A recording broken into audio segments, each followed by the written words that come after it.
This workshop offers inspiration for teachers, especially, but not limited to, art educators, on how to work with children and adolescents through a combination of visual art and movement.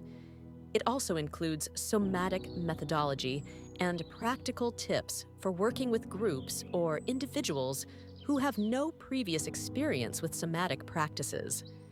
Artistic work with children or adults doesn't have to rely solely on traditional art-making techniques. We can also use performative and somatic approaches that invite the body, sensory perception, and perceptual sensitivity into the creative process. Artistic activity enriched by somatic awareness can become a deeply immersive and holistic experience. We can draw inspiration from artists and creators who employed principles of happenings, performance art, collaborative action, as well as environmental and land art approaches.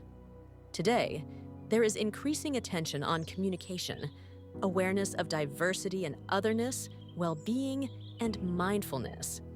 It's not just about developing one's own creativity and capacity, but also about cultivating the ability to coexist and empathize.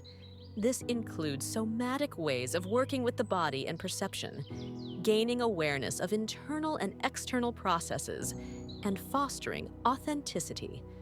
We do not perceive the act of movement as an invasive disruption of space or environment, but as an act of collaboration and coexistence. The process and its principles can be summarized in the following points: preparation and conscious slowing down, focused attention, and tuning in.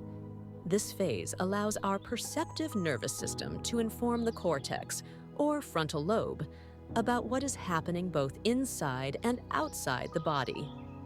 In this stage, we don't plan or think about outcomes. Instead, we direct our attention to the environment through simple exercises, e.g., simple concentration instructions, like observe the object of your interest for an extended period. Then try to perceive the object using senses other than sight. Then, try to create a communication or relationship with the object, a dialogue. Each phase requires sufficient time, depending on possibilities, at least 10 to 30 minutes. Record or remember important moments. Movement, action, dialogue, and conscious perception. Through movement, we enhance attention, which can be directed and anchored in the body based on stimuli, invitation, or inner need. We develop impulses received during the preparation phase and involve our bodies.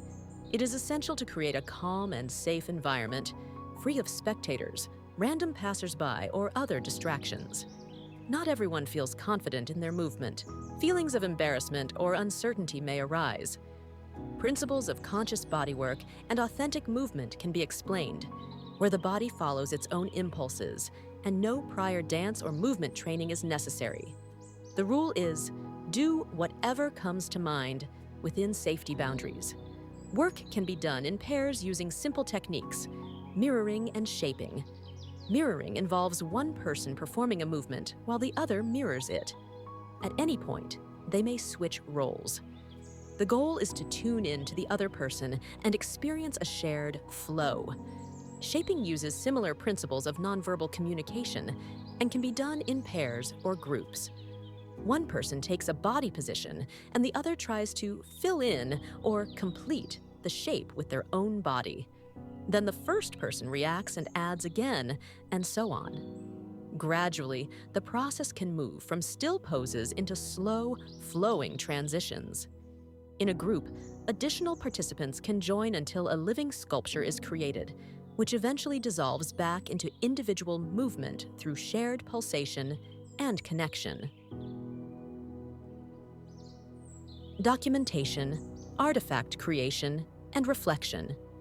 In this final phase, the action concludes with a recording of experiences, for example through process drawing, sketching, or verbal expression, e.g., write a haiku. Audiovisual recording or photography may also be used. The process ends with reflection through group sharing in a circle or using other reflective methods. Reflection is a vital component. How we name and frame our experience is what gives the process lasting value. Without cognitive anchoring, somatic work would remain incomplete and soon fade into time and space, like so many other fleeting experiences.